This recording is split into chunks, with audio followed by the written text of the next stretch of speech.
Le ministre de l'Urbanisme, des Collectivités territoriales et de l'Aménagement des territoires, M. Moussa Balla Fofana, a effectué ce vendredi une visite sur le site de la décharge de Mbebeuss.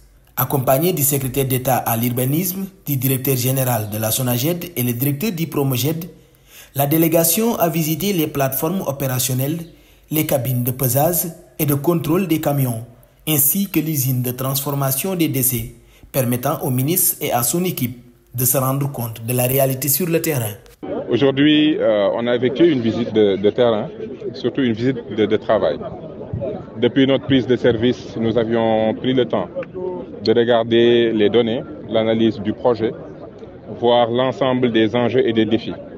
Mais c'était important de venir aujourd'hui sur le terrain pour rencontrer l'équipe de terrain et voir aussi la réalité. Parce qu'au-delà des chiffres, la réalité sur le terrain est assez édifiante.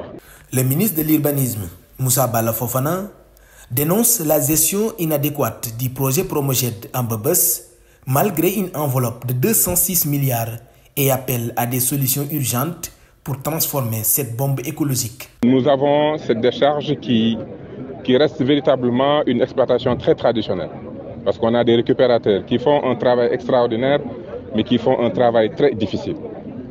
Nous avons trouvé quasiment 3000 personnes qui existaient ici, sur quasiment 116 hectares.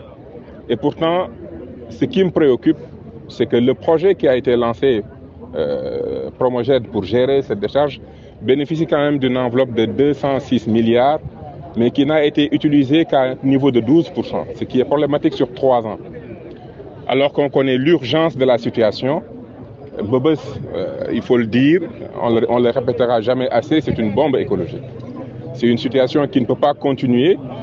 Et aujourd'hui, la vision de son Excellence le Président de la République et du Premier ministre, c'est de mettre en place des unités techniques, mécaniques, qui vont pouvoir traiter ces déchets et les valoriser de manière sécuritaire et réduire l'impact sur l'environnement. Parce qu'aujourd'hui, nous avons des riverains qui souffrent énormément de cette situation.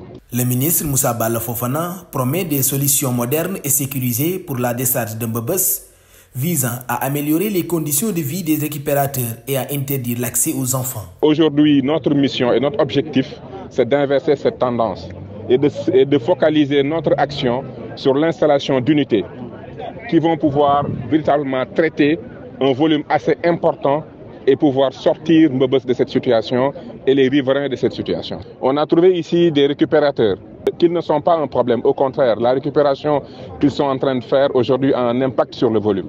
Mais l'avenir, pour nous, c'est des métiers beaucoup plus modernes.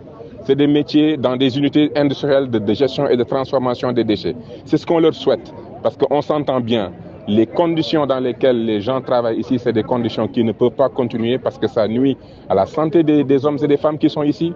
Je me pose des questions sur leur espérance de vie, sur leurs conditions de vie. Je vois des enfants, et d'ailleurs, c'est l'une des décisions qu'on va prendre. On ne peut plus tolérer des enfants dans cette décharge. Écoutez, on a beaucoup investi dans des systèmes d'éclairage, dans la sécurité, et des hommes et des femmes qui aujourd'hui s'occupent de la sécurité. Donc aujourd'hui, c'est de faire de sorte que les enfants ne puissent plus avoir accès à cette zone parce que ce n'est pas acceptable. Ici, Mbebeuss n'est pas la place pour un enfant de 5, 10, 15. Ce n'est pas sa place. Le ministre de l'Urbanisme, Moussa Balla Fofana, étudie des efforts de partenaires pour transformer les déchets de Mbebeuss en ressources utiles, en attendant de choisir la solution la plus viable sur le plan environnemental et social. On a déjà sur la table des offres de partenaires techniques et financiers, des partenaires qui nous présentent un procédé qui existe depuis 20, 30, 40, 50 ans, qui a déjà fait ses preuves et qui permet de transformer les déchets en combustible solide, en engrais pour l'agriculture et en pavage. Donc voilà une option qu'on est en train d'étudier, rien n'est encore décidé. Une fois qu'ils auront fait leur offre, qu'on aura étudié les impacts du point de vue de l'environnement et dans la dimension sociale, nous allons pouvoir voir quel est le meilleur partenaire. Parce qu'aujourd'hui, la valorisation des déchets permet l'investissement par des partenaires techniques et financiers.